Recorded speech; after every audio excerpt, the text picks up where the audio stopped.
English में answer लिखे कैसे? बहुत सारे बच्चों को चैप्टर्स की स्टोरी पता होती है, कहानी पता होती है, समझ भी आ जाती है, लेकिन जब लिखने की बारी आती है ना, लिखा नहीं जाता। लॉन्ग आंसर, हाँ लॉन्ग आंसर याद ही नहीं होते। कैसे याद करें इंग्लिश के बड़े बड़े लॉन्ग आंसर और समरी? इन सभी सवालों का जवाब लेके आज मैं आपके सामने हाजिर हुआ हूं। हाँ जी, ट्रिक्स बताऊंगा, ऐसे ट्रिक बताऊंगा, ये फॉलो कर लेना और हाथों हाथ आपको लॉन्ग आंसर भी याद होने लगेंगे और आप बड़े मजे से, बड़े आराम से ये जो आंसर लिखने होते हैं इंग्लिश में, वो भी लिख पाओगे। तो आइए बिना देरी शुरू करते हैं। अगर क्वेश्चन देखते ही सही आंसर लिखना चाहते हो इंग्लिश में, तो बस ये काम कर लेना, आंख बंद करके अभी के अभी। आप जितने भी चैप्टर्स पढ़ते हो ना इंग्लिश के अंदर, मैं भी आपको पढ़ाता हूं, मैंने लाइव रिवीजन भी कराई है, तो उसको हम कैसे समझते हैं? हिंदी में समझते हैं ना, सही बात है। लेकिन जितने भी मैं चैप्टर्स आपको कराता हूं उनका ना मैं एक लॉन्ग आंसर लिखवाता हूं। क्या कराता हूं? एक लॉन्ग आंसर लिखवा देता हूं, या जिसे हम कह सकते हैं उस चैप्टर की क्या होती है, वो समरी होती है। क्या आपके पास वो समरी है हर चैप्टर की, या लॉन्ग आंसर है ना? हाँ है भाई, मैंने करवा रखा है, पीडीएफ आपको दे रखी है, हर चैप्टर की करा रखी है ना। हाँ, यहां पे हम एक मिस्टेक कर जाते हैं, बहुत सारे बच्चे एक मिस्टेक ये कर देते हैं कि उन चैप्टर्स की हिंदी तो समझ लेते हैं, समरी समझ तो लेते हैं, उसे लर्न नहीं करते। हम क्या करते हैं, हम उस जो समरी होती है, लॉन्ग आंसर होता है, उसको याद ही नहीं करते, क्योंकि हमें प्रॉब्लम आती है याद करने में। प्रॉब्लम पता है क्या आती है? बच्चे कहते हैं सर इतना बड़ा लॉन्ग आंसर हम याद कैसे करें? लॉन्ग आंसर को याद करने का तरीका ही नहीं पता हमें तरीका ही नहीं पता। और यही चाबी छुपी हुई है आपके आंसर लिखने की, सबसे बड़ी चाबी इसके अंदर है। नहीं आती इंग्लिश, नहीं आती ग्रामर, नहीं हाई फाई इंग्लिश पढ़ रखी मैंने, तब भी अगर ये कर लिया ना, बहुत अच्छे मार्क्स स्कोर करोगे। याद रखना,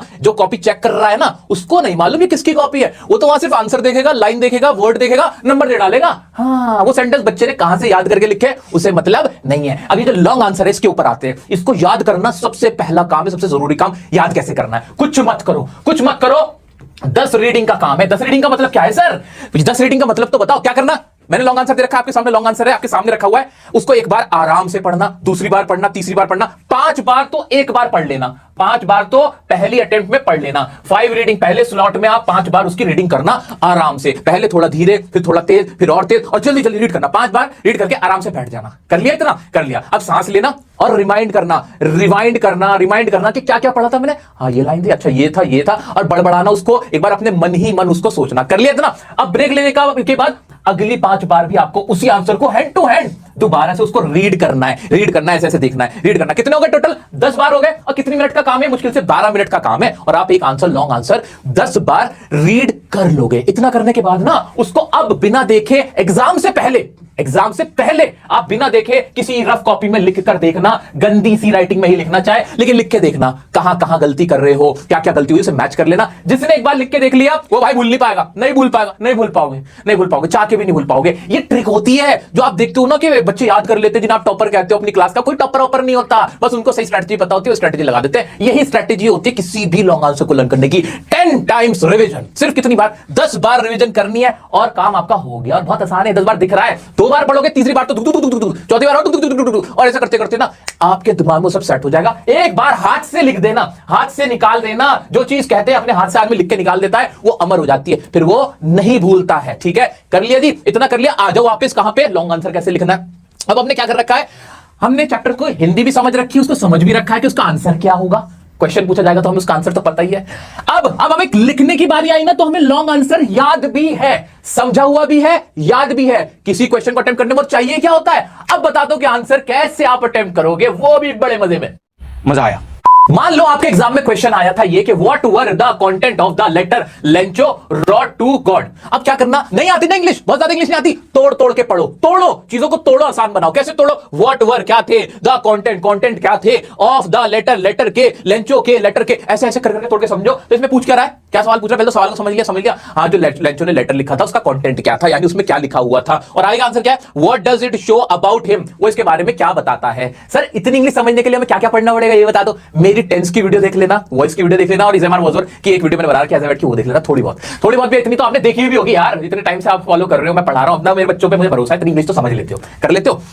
अब सबसे पहला काम क्या करना है, एग्जाम में बैठे हो, क्वेश्चन पढ़ा, एग्जाम में बैठे क्वेश्चन पढ़ा, क्वेश्चन समझ में भी आ गया, अब उसका आंसर ढूंढना है ना। कहां ढूंढोगे आंसर? पहले तो अपनी ही लैंग्वेज में, हिंदी में उसका आंसर सोच लो क्या होगा। भाई क्या लेटर क्या था, कहानी सोचो ना, कहानी क्या सोच रही थी उसने, लेटर में क्या लिखा था, गॉड को ये तो लिखा था कि भाई मेरे ना ऐसे फसल बर्बाद हो गई है हेलस्टॉर्म की वजह से, और मुझे आप 100 पैसे दे दो वरना मेरी फैमिली को सर्वाइवल के भी वांदे हो जाएंगे। ये तो मैंने हिंदी में सोच लिया, आंसर पता था। हाँ, अब इंग्लिश में कैसे लिखूंगा, मुझे क्या सोचना है, आइडिया मुझे पता चल गया हिंदी में। अब मुझे समरी जो मुझे लर्न मैंने कर रखी है, टिप्स पे होनी चाहिए वो समरी, वो लॉन्ग आंसर ना आपके टिप्स पे होना चाहिए कि कोई सोते से भी उठाए ना तो एकदम से लोग आंसर, हाँ ले जाओ फार्मर, ऐसे करके आप अपना शुरू हो जाओ। इस लेवल पे अगर आए हो ना, देखना मजा आ जाएगा। और बहुत आसान है, बहुत आसान है। ये 10 टाइम्स रिवीजन वाली जो मैं ट्रिक दे रहा हूं ना भाई साहब, ना अगर आपको फायदा हो तो कहना, बस 10 बार लिखते जाना, पढ़ते जाना। ये ईमानदारी से प्रयास होना चाहिए, जो आप अटेम्प्ट करो ना ईमानदारी का होना चाहिए। हाँ, बुरे दिल से नहीं, बेकार दिल से नहीं। आ जाओ, अब आपने समरी सोचनी है और समरी में जाना है कि वहां पे इस बारे में बात कब हुई थी, कहां हुई थी, कैसे मैं आपके साथ जाके दिखाऊं, आगे जाके दिखाऊं। ये यहां पे बात हुई थी, तो Lencho was disheartened but he had a robust faith in God, he seeks the help from the God, he writes a letter to God to send him 100 पैसों। यहां पे बात हुई थी ना, यहां पे बात हुई थी। हाँ हाँ हाँ सर, बात तो सही कह रहा हूं, मुझे याद आ गया, मैंने अगर ये याद किया हुआ था तो मुझे याद आ गया कि हाँ ये आंसर होना है कि he had robust faith in God, so he wrote a letter to God to ask 100 या to seek help from God, he asked 100 पैसों, है ना, ऐसे करके। मतलब हमें 3-4 लाइन से याद हो गई, है ना। हम यहां लिख भी सकते हैं, लेकिन हमें कितने वर्ड्स में लिखना है? 120 से 150 वर्ड्स में लिखना है। अब क्या करोगे, कैसे लिखोगे इतना सारा, कैसे लिखोगे, शुरू कहां से करोगे, है ना। उसका तरीका सुनो। जब भी इस तरह के सवाल है जिसका आंसर आप जानते हो कि डायरेक्ट यही होगा और इतना सही आंसर है, तो उसके ना आगे की कहानी और उसकी थोड़े पीछे की कहानी अलग से मेंशन कर दो।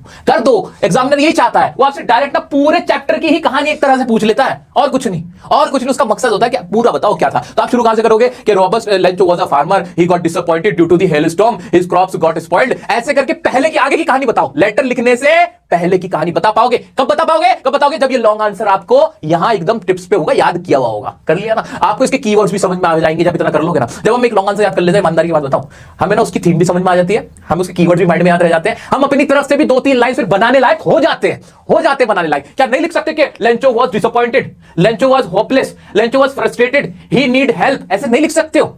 इनफैक्ट ही नीडेड हेल्प, उसको हेल्प की जरूरत थी। क्या नहीं लिख सकते हो? बिल्कुल लिख सकते हो, है ना। क्यों? क्योंकि अब आपने लॉन्ग आंसर अच्छे से लर्न कर रखा है, समझ के लर्न कर रखा है, तो इंग्लिश भी ना आ जाती है, वो रिदम पकड़ लेते हैं हम लोग। ठीक है, तो आपको करना क्या, अगर 120 से 150 वर्ड्स का है तो आगे की जो कहानी थोड़ी सी 2-3 लाइन वो भी बता दो और बाद की भी थोड़ी सी बता दो। इस तरह से 120 वर्ड हो जाएंगे। मान लो यही 30-40 वर्ड्स का हो, फिर सर हम आंसर कैसे लिखे, फिर क्या होगा, फिर क्या हमारे दिमाग में इंग्लिश आएगी? फिर तो डायरेक्ट आ जाएगी ना, फिर तो डायरेक्ट आ जाएगी। उसने पूछा क्या था कंटेंट, बता दो कंटेंट। He asked 100 पैसों, सीधी सी बात थी। He wrote to God, मैं उसने क्या लिखा? He wrote a letter to God, letter लिखा गॉड को। मैं आपकी तरह बनाने की कोशिश कर रहा हूं। To seek help from God, he asked that my whole crop got spoiled and I needed 100 pesos for the survival of my family. बस इस तरीके से send me, please send me, ऐसे करके पूरे आंसर लिख सकते हो कि नहीं। अगर आपको चैप्टर की इन डिटेल नॉलेज नहीं भी है, आपको एक हिंट भी है ना, तो भी आप करेक्ट आंसर कर सकते हो। कहने का मतलब मेरा ये है, सब कुछ रटने की जरूरत पड़ेगी ही नहीं। तो मुझे लगता है दोस्तों, इस तरह से आप कोई भी क्वेश्चन आ जाए उसका आंसर कैसे कर सकते हो कि पहले सोचो उसका लॉन्ग आंसर क्या था, कहां उसका जिक्र हुआ था, वो लाइंस अपने माइंड में लाओ। वो लाइंस आने के बाद देखो कि कितने वर्ड में पूछ रहा है आंसर। बड़ा है तो थोड़ा 2-3 लाइंस आगे की, उसके आगे पीछे की लिख दो और वो बड़ा हो जाएगा। और अगर छोटा डायरेक्ट आंसर है 30 से 40 वर्ड का है तो बिल्कुल डायरेक्ट आंसर कर देंगे। अच्छा, एक क्वेश्चन है, मान लो what was the effect of hailstorm. Lencho वाले चैप्टर से ले रहे हैं कि जो हेलस्टॉर्म हुई थी उसका क्या इफेक्ट था। सबसे पहला काम क्या करना है, इसका हिंदी में आंसर सोचना है। उससे क्या हुई थी? फसल बर्बाद हो गई थी। लेकिन इसको क्या ट्रांसलेट करोगे? ट्रांसलेट मत करना, अपने वर्ड में लिखने की कोशिश मत करना, टाइम लगेगा, गलत बनाओगे, दिक्कत होगी। करना क्या है आपको, करना क्या है, जाना है कहां? अब यहां ऐसे थोड़ी जाना है, आपको अपने माइंड में सोचना उसका लॉन्ग आंसर पूरा याद है ना, अच्छे से याद करवा रखा था ना। हाँ, अब क्या करना है भाई, 10 बार पढ़ के मैंने देखा था लॉन्ग आंसर, मैंने लिख के भी देख रखा था, मुझे याद अच्छे से। तो वहां एक लाइन आई थी, कौन सी लाइन आई थी, इस बारे में कहां बात हुई थी? यहां हुई थी कि hailstorm resulting in destroying the entire crop which posed a threat to the families survival. क्या इसका ये आंसर एज इट इज नहीं लिखा जा सकता? बताओ, नहीं लिखा जा सकता? हाँ, लिखा जा सकता है। 40-50 वर्ड में क्या ये हो नहीं जाएगा? हाँ, हो जाए, कोई दिक्कत नहीं है सर, समझ में आ गया। हाँ, समझ में आ गया। क्या ये वाली लैंग्वेज जब एग्जामिनर देखेगा, कॉपी चेकर देखेगा, क्या वो आपको पूरे नंबर देगा कि नहीं? 100% पूरे नंबर देगा। देखा कैसे स्मार्टली पूरे नंबर लाओगे। और एक और बात बताओ, अगर यही सवाल 120 से 50 वर्ड्स में हो जाए, फिर क्या करोगे? 120 से 150 वर्ड्स में हो जाए तो हमने क्या सीखा? हमने सीखा हम क्या करेंगे, हम उसके आगे की भी कहानी थोड़ी सी, उसके पीछे की भी कहानी थोड़ी सी इसमें ऐड कर देंगे। कहां से ऐड कर देंगे भाई? सारा तो आपको याद ही है, कहां से ऐड करोगे? यहां से ऐड करोगे ना। As he expected rainfall did happen, ये पूरी वाली जो लाइन है कि हाँ वो हर साल प्रॉफिट यील्ड करता था। As he expected rainfall did happen but it soon it turned into a hailstorm, ऐसे करके पूरी कहानी लिखते चले जाना। And he wrote a letter to God, ये भी बता देना, इफेक्ट के बाद ही तो हुआ था ना, बता देना। और 120 वर्ड इसके कर देना। क्या अपने पास से कुछ लिखने की जरूरत पड़ी? सोच के बताओ, कुछ लिखना पड़ रहा है अपने पास से? नहीं, सिर्फ 1-2 वर्ड ऐड या जिसे कहते हैं घटाने पड़ रहे हैं आपको, बस। ज्यादा कुछ नहीं होना, कुछ भी नहीं करना पड़ रहा। 1-2 लाइन तो इतना पढ़ने के बाद आप खुद भी लिख दोगे, कॉन्फिडेंस आ जाता है भाई। तो ये स्ट्रेटेजी एग्जाम में फॉलो करो। मुझे बताओ आपको मजा आया कि नहीं। लाइक करो, कौन सी वीडियो पे आपको नेक्स्ट वीडियो चाहिए बता देना। एक और बात बताता चलूं, आज इनको नहीं पता मैं बता देना चाहता हूं बच्चों, मैंने आपके लिए लाइव सेशन लेने स्टार्ट कर दिए हैं। इस सेशन के भी तो आपकी फर्स्ट फ्लाइट की रिवीजन ऑलरेडी करा चुका हूं। अनसीन पैसेज की वीडियो, कैसे ग्रामर को अप्रोच करना है, उनकी भी वीडियो हमारे चैनल पे ऑलरेडी अवेलेबल है। नेक्स्ट लाइव कब होंगे वो भी सुन लो। ये वीडियोस नहीं देखी तो देख लेना, बहुत फायदा होगा। 22 तारीख से आपके 25 तारीख तक 10th क्लास आपके लाइव चलने वाले हैं और 12th क्लास वालों आपके तो लाइव चल ही रहे हैं, कंटिन्यूअसली चलते रहेंगे। 19 से 21 तारीख तक 12th वालों आपके लाइव चलेंगे। तो आप सभी के लाइव क्लासेस होंगी, वन शॉट रिवीजन होंगी, पूरी बढ़िया प्रिपरेशन होगी, देखना ना भूलें। चैनल को सब्सक्राइब नहीं किया तो सब्सक्राइब करें, वीडियो को लाइक किया तो अगर पसंद आई तो लाइक कर देना। मिलता है नेक्स्ट वीडियो में नेक्स्ट टॉपिक के साथ, तब तक बने रहे के साथ।